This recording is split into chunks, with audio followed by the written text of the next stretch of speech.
Hello everyone, it's Jules here for WhatCulture Gaming, and I'm joined by Joe Manganiello, and there's just one thing that I think of sitting next to you, and that is, well, two things actually. One, I need to go to the gym a bit more, and two, how does somebody of your caliber get into D&D? Where did you start? Because we're here at Luca 2019, and everyone has taken over the city with their passion for Dungeons & Dragons, and everyone is still pointing all fingers saying that you are the source. Interesting. Okay, well, first thing, we're in Italy, so it's Manganiello. Oh, apologies. It's okay. We're in Italy. Yeah. So the other thing, so to answer your question, I was a nerd long before I ever stepped foot in a gym.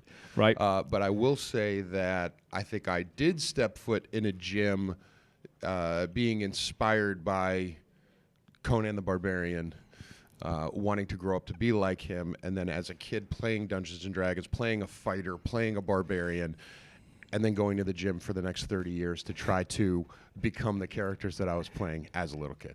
I think that's utterly amazing, because if you must have gone through so many different characters along that time, especially seeing as you've been playing for that long. Mm-hmm. But one that obviously everyone is very familiar with is Arkhan the Cruel, and everyone is now talking because of the fact in the latest release he is now a NPC that people can add into their games. Yes. How does it feel having a character that you've created now running rampant, potentially like doing unspeakable things?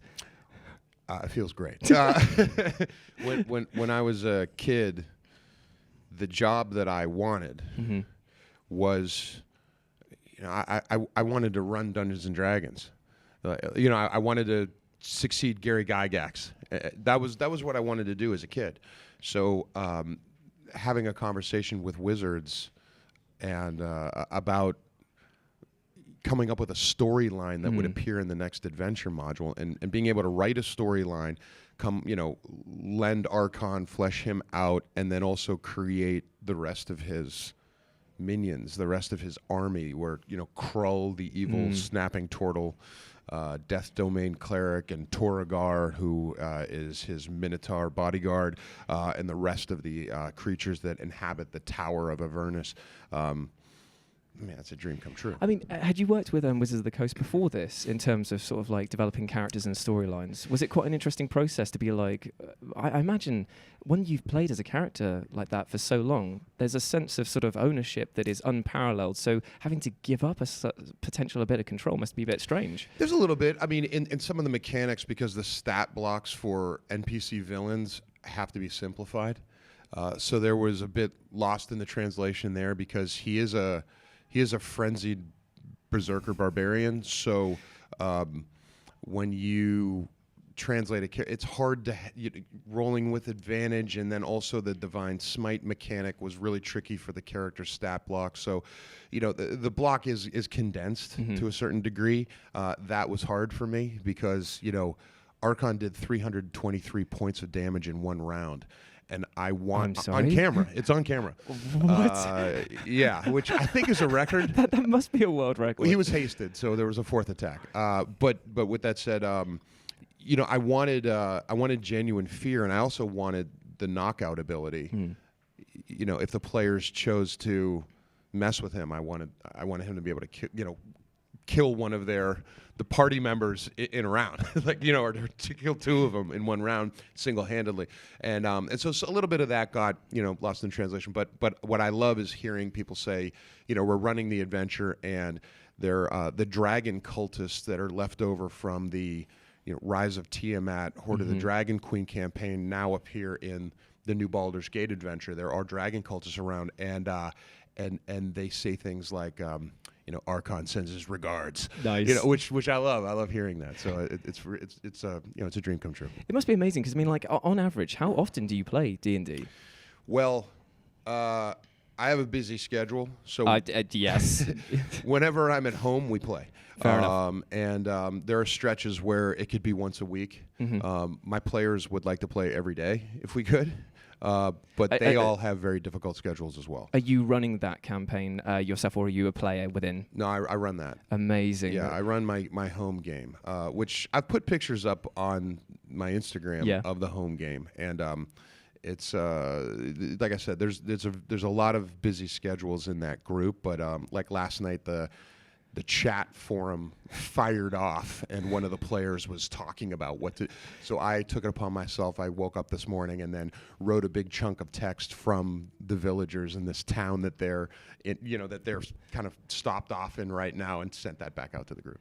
I love the fact that because the list of people that you've worked with is incredibly long, but what we do for WhatCulture, we have another branch which is very invested in the wrestling division, and obviously.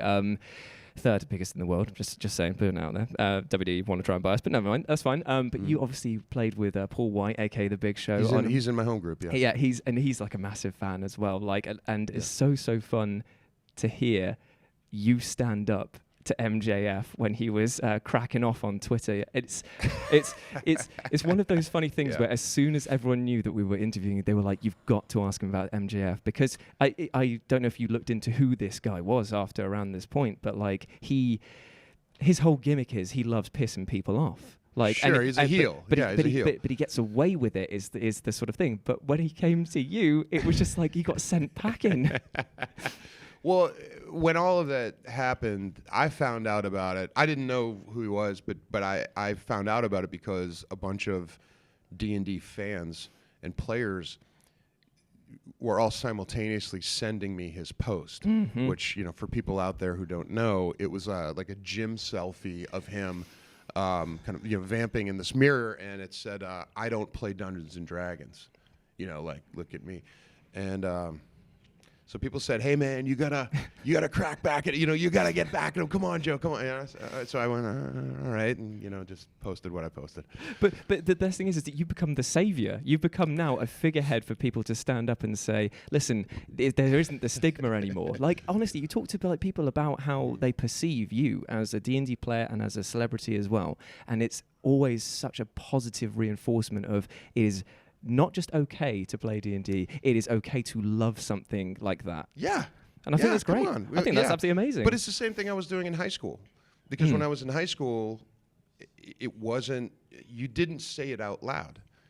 It was a very secretive thing because if you brought it up or you put it out there, then there was a chance that you're going to bring ridicule back on yourself, that you were going to get into a fight at lunch on the playground. For whatever reason, it had that stigma of either being satanic or nerdy or geeky, whatever. And I would always beat up those kids who beat up the kids who played Dungeons and Dragons. So I was one of them, and I wouldn't allow I would pick on the bullies who did that. And so I don't know. I guess it's old habits die hard. I honestly think it's fascinating, absolutely fascinating to see this happen now, because it's like it just goes to show that there are still people out there with that sort of petty mentality still. Maybe obviously exacerbated for the sake of being a heel, like you were saying. But sure, of course. But I also think that I think I have consciously tried to make it okay socially to say it and love it. Yeah. And I think as a result, my home game at my house has become this way station for people who used to play when they were younger, who stopped playing or never talked about it publicly, and they come to my house and play in my basement to get back into it. And it's the biggest stars on the planet, the biggest showrunners on the planet, the biggest wrestlers on the planet, the biggest rock stars on the planet, all play Dungeons and Dragons at my house. And they all come together to play with you. It's amazing that you've become, like I say, this focal point of great energy for these people, because it's honestly quite bizarre sometimes when there's a strange disconnect in our sort of modern day society where you look at a celebrity and you see them for their IMDb page and you don't see them as having the sort of passions outside of that. But you've made it like a very, very strong step to say no, like this is also my life. I'll share my life with the people like you say on Instagram, but this is a huge passion that I've had since being a kid. And I do think that helps people. Like they identify with that. They allows themselves to find confidence in your confidence. But I also think it's not punk rock for the sake of punk rock. It's not Bob Dylan pulling out the electric guitar. It's not that. It's genuine. I mean, it really is, or maybe it is. I mean, but it really is. It's genuine. It's just like I said, this is who I always was. It's just it's funny that the way the career went, that I think people associate you with certain projects for certain reasons that aren't necessarily why I associated with them. Do you know? That's fair enough. I wasn't, jumping out of cakes, at women's birthday parties. I was at drama school. I wanted to work with Steven Soderbergh. There's a bit of it that's like working with Steven Soderbergh on the Magic Mike movies, working with Alan Ball and the rest of the cast on the True Blood show. It's that appeal to the artist in me. But I think then people associate you a certain way, but don't realize, like, in my heart, I was an artist. I was a kid who was an artist, who just happened to also play basketball and football and volleyball and all of those things. You must have been a very active kid thinking about it. I never went straight home after school. I always had something to do. And a typical morning in the summer for me was get up. I would run a basketball clinic for kids. Really? And then I'd play in a basketball summer league. I'd go and lift with the wrestlers. I'd run home, and there would be a group of kids waiting for me on my porch, waiting for me to game master and run games. Honestly, I feel like you're giving we've got our I say little man, he's our big man, Simon Miller, on our wrestling channel. He's been quoted as being the nicest man in the world. But after hearing that story, I think you're giving him a serious run for his money. He should be worried. He's nice. I was trying to kill my players. I was coming home. I wanted to murder them. Oh, so you're one of those DMs? Yeah, one of those DMs. Oh, right, okay, fair enough. If they're not afraid of death, then I'm not really doing my job, I think. Well, I think that from death to death saved is probably a good transition here. It's I like where you're headed with this, yeah. Because obviously you have a clothing company that is affiliated with D&D, do D&D inspired clothing. Well, I have a capsule collection within the brand. But we also do Frank Frazetta. We just did the Dark Crystal. I Age saw of that. Resistance. They are amazing. Great. They look so cool. They came out amazing. And some of that's original art and also existing art from the new series Age of Resistance on Netflix. We're working on Iron Maiden. I think I could say here we have for the holidays there are Game of Thrones pieces that are coming out. Amazing. So we're starting to branch out into all things metal, all things fantasy. But Dungeons and Dragons was integral to the launch of the company because being such a huge fan and actually working with Wizards, as a consultant and a writer, I knew there was a crowd there that were not being serviced per se with apparel that fit the aesthetic of the early 80s. In the early 80s, for whatever reason, Dungeons and Dragons was vilified and was labeled satanic and evil. And to be fair, those are two reasons why I would play it. It made us want to play it more. After all of the church book burnings in 1983 and the 60 Minutes Ed Bradley piece, where he was coercing parents into saying that their kids committed homicide and suicide because of Dungeons and Dragons, which we found out later was untrue. And there was never an apology. Dungeons and Dragons sold 4 times as many books the next year. No. Yes. That's insane. So they took all the kids' books, burned them, and then they wound up selling because the curiosity was piqued. And so here we are, 30-odd years later, and all the cats in my neighborhood lived full good lives. And it's absurd, but what's interesting and unique about Dungeons and Dragons is that it does carry that in its history. There was this Salem-style witch hunt that went on, and we lean into that. Well, is that why the latest expansion has just been it's going into hell effectively, isn't it? Well, I think we can. Yeah, it's like, why not? Yeah. Like, we're going to go back to that aesthetic and that feel that we're doing something we shouldn't be doing. And we like that. And so Death Saves is really it's all about that aesthetic. And so we're going back into that. All the old heavy metal covers, Ozzy Osbourne and Black Sabbath. We like Slayer. That's what we live for. And to me, there is a perfect bridge from that type of album art into Dungeons and Dragons. I feel like it's so great when you look at certain old metal covers. They represent exactly what I used to think of when we were playing Dungeons and Dragons as a kid. It's that sort of like hellscape or demons or things like that. Have you got a favorite a villain or monster? Because we do a show on our gaming channel where we look at monsters and the meanings behind them. Like in the grand scheme of things? Yeah. Well, I always for whatever reason, felt some sort of kinship with werewolves, and I got to play one for 5 years on True Blood. There is something about that, but also, if you really look into the meaning of a werewolf, it's very similar to zombies, I think, where there's a fear of the masses. There's a fear of the common man rising up to destroy the upper class. And I think in times of certain economic cycles, zombies and werewolves become more popular, where then like vampires are the fear of the aristocracy.